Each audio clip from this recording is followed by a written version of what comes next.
Bonjour à tous et à toutes, ici Nicolas Lehoux qui a officiellement la tête dans les nuages aujourd'hui. En effet, je vous en ai déjà parlé, hein? C'était pas très littéral. Depuis cette semaine, il y a eu des nuages sur la montagne, mais aujourd'hui, comme vous voyez là, c'est vrai. J'ai la tête dans les nuages. Comme vous voyez ici, ça c'est le mur de mon balcon. Et en arrière, ben, c'est centre-ville de Montréal. On voit presque rien. Je vois même pas la montagne. Je vois pas les gratte-ciels. Là, c'est magique, franchement. Vous trouvez pas? J'en suis au jour 25 de ma cure de jus. Alors là, ça va bien, là. Il me reste 5 jours. Le plus difficile est fait.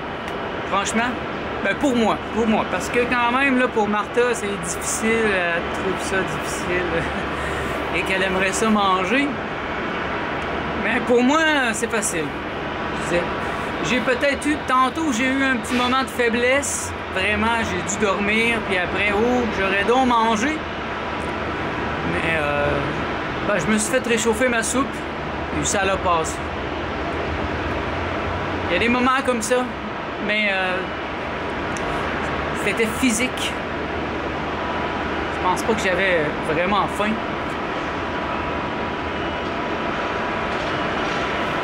C'est dur à dire.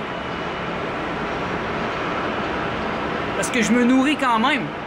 Il y a quand même dans les jus de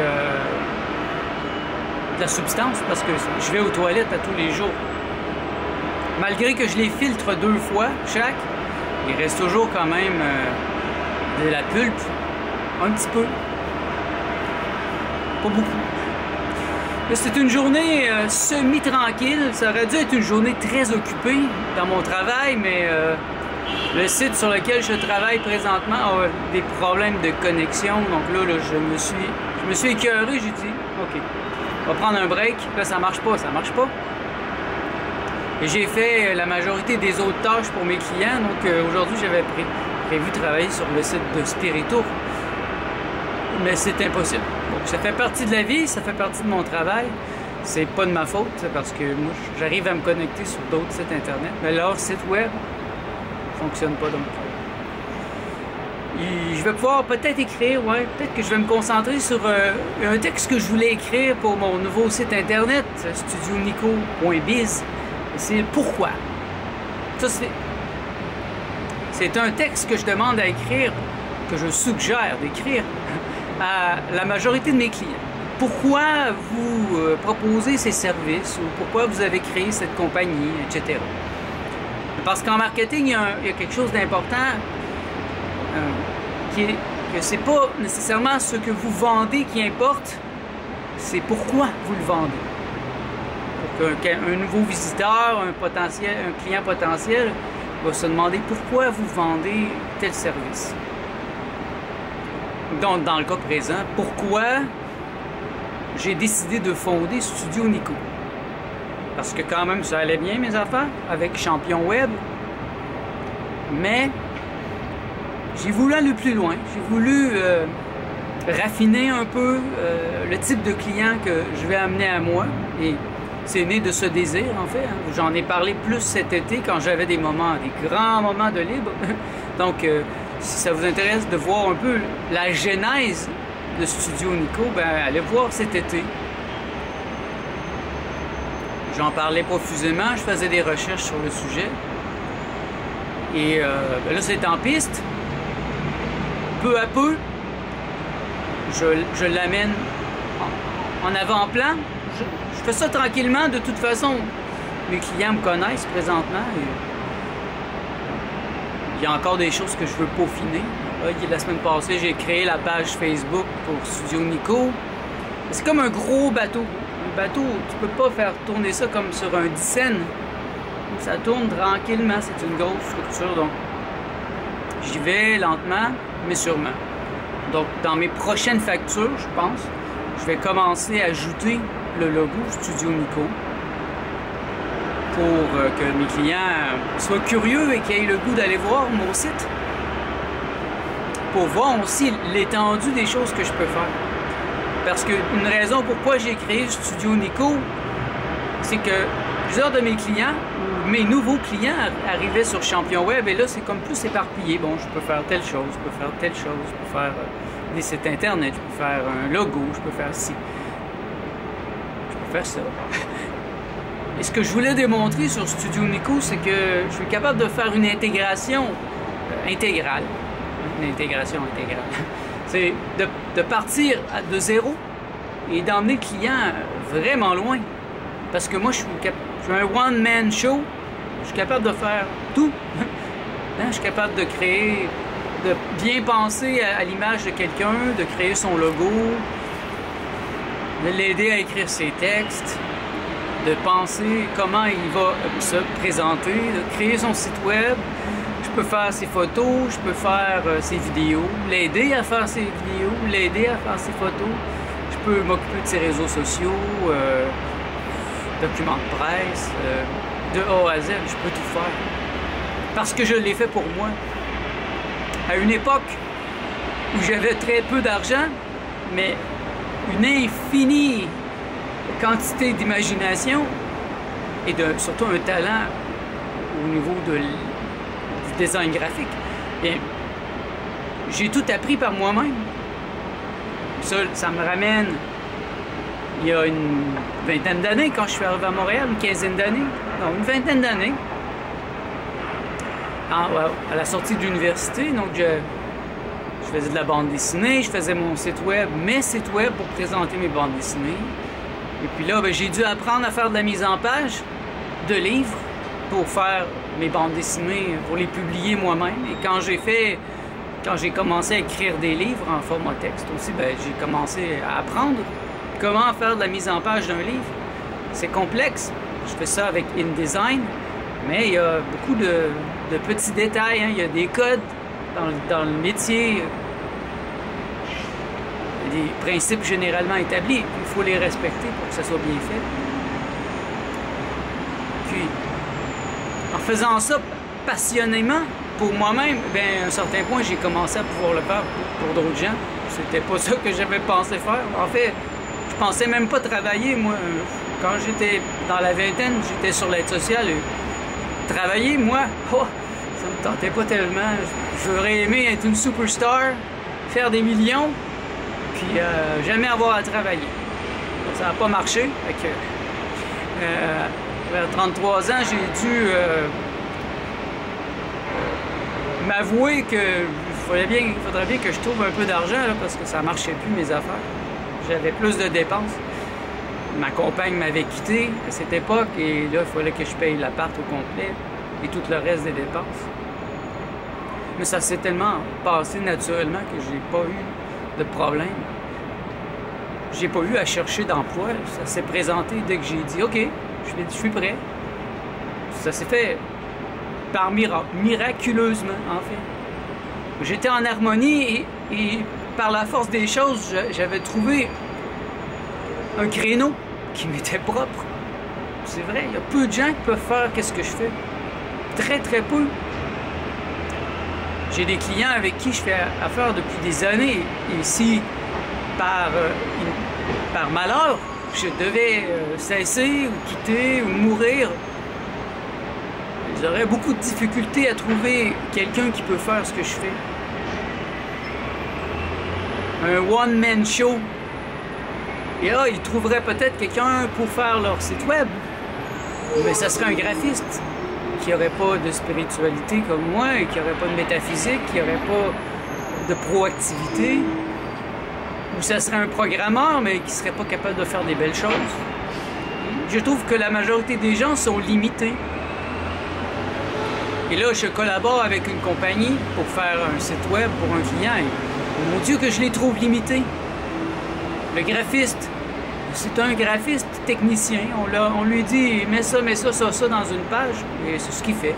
Il ne se pose pas de questions. Alors que moi, je me pose des questions. Je vais voir dans l'invisible. Je cherche dans mon intuition. Et j'arrive toujours à proposer quelque chose d'encore mieux.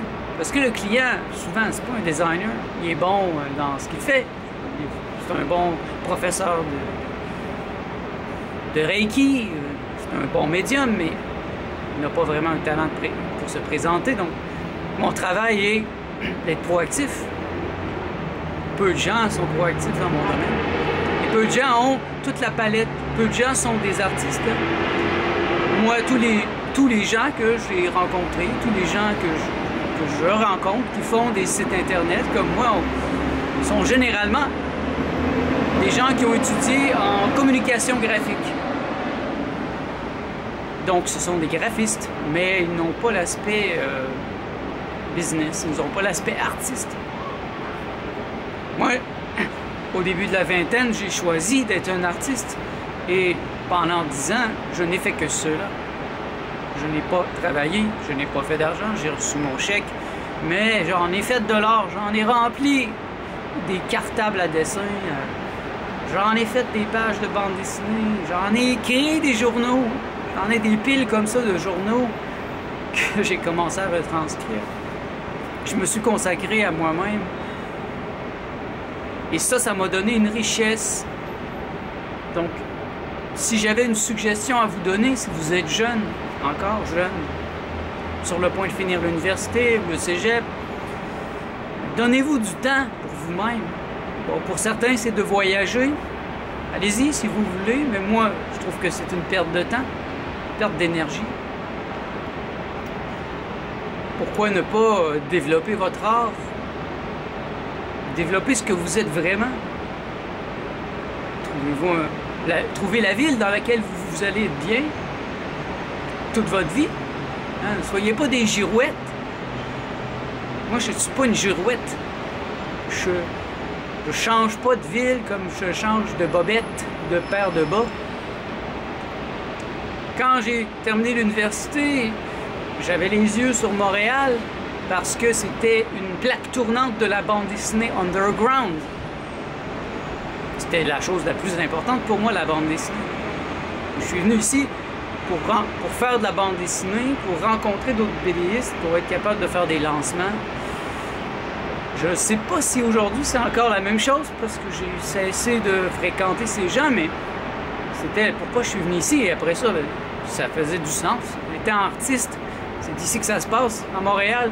Toutes les stations de télévision sont à Montréal. Il y a une trentaine de journaux. À l'époque, quand je faisais de la musique, je voulais avoir des articles. Ça aurait été très difficile à Québec avec ces 3-4 journaux, une université, pas de station de télévision. Ça aurait été vraiment triste. Alors qu'ici, franchement, ça s'est bien passé parce que je pouvais une journée prendre mon vélo et aller porter des dossiers de presse à 20 compagnies des journaux, des stations de télévision, parce qu'ils sont toutes au centre-ville ou presque. Toutes dans le coin, proche d'ici. Donc c'est ce texte que je veux écrire aujourd'hui ou sinon demain. Pourquoi j'ai fondé Studio Nico? C'est une question que vous devriez vous poser aussi. Si vous avez une entreprise, vous vendez des services. Et pourquoi j'ai fondé mon entreprise? Dites-nous pas ce que vous avez à vendre, c'est clair, on le voit bien, mais pourquoi? Par exemple, plusieurs de mes clientes sont médiums, donc pour eux, le pourquoi est très simple.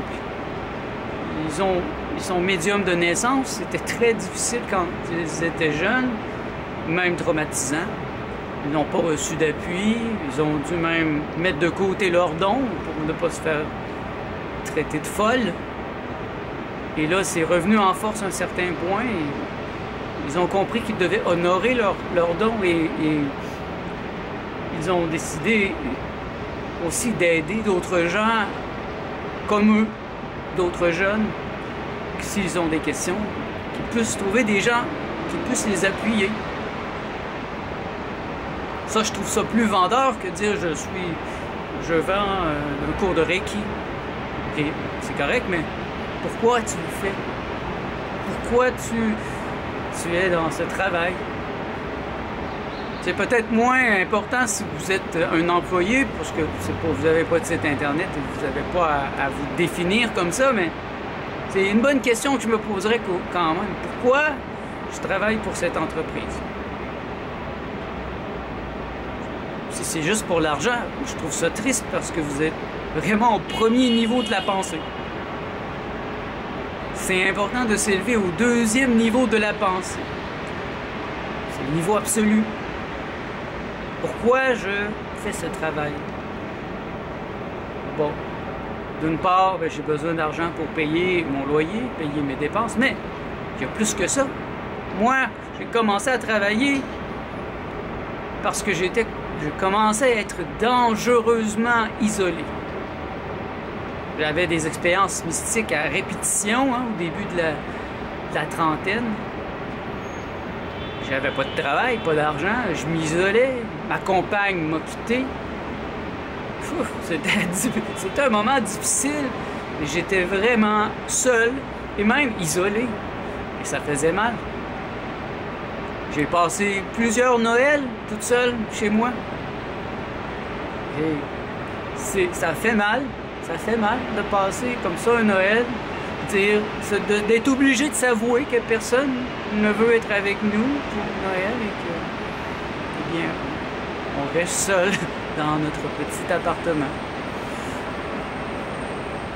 Et donc le travail, j'ai compris, allait m'aider à me sortir de mon trou. Il allait m'aider à faire de l'argent, mais plus que ça, ça allait m'aider à rencontrer des gens qui allaient mieux me comprendre, qui allaient m'apprécier, qui allaient apprécier mes dons, mes talents. Et c'est vrai, ça m'a beaucoup aidé.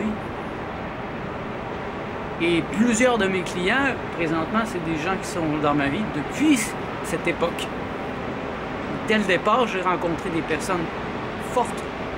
Joanne Lazur, Joanne Terrier, Eros et compagnie. Et plusieurs autres qui sont là depuis presque le début. Ils m'ont aidé, ils m'ont tendu la main, ils m'ont donné d'autres applications pour mes talents, des applications pratiques. Parce que, en tant qu'artiste, pas d'argent, j'aurais pas pu vraiment faire plein de choses que j'ai fait pour eux. Des grosses affiches, des affiches pour des vitrines, des vidéos promotionnelles. C'est des choses que j'ai fait et que j'ai beaucoup aimé faire parce que ça me permettait d'appliquer ce que j'avais appris par moi-même. Parce que moi, j'ai pas étudié en graphisme, j'ai pas étudié en communication graphique à l'université. C'était naturel, c'était passionnel. J'ai appris par moi-même. Voilà. Alors, c'est dans la tête, c'est la tête dans les nuages que je vous parle aujourd'hui. Vous voyez, si je me tourne un peu. C'est assez incroyable, hein?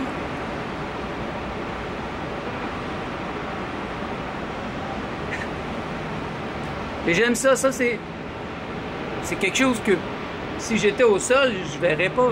Je regarde le sol et ça paraît pas, mais ici, à la hauteur où je suis, c'est vraiment dense. Alors je vous laisse. Pour ceux qui sont en cure de jus comme moi, n'abandonnez pas, vous n'êtes pas seul. Dans l'invisible, dites-vous qu'il y a avec vous des guides, des aides, des êtres qui peuvent vous aider, donc demandez-leur de l'aide. Ils vont être là pour vous. Merci d'être à l'écoute, on se revoit dans le prochain vlog.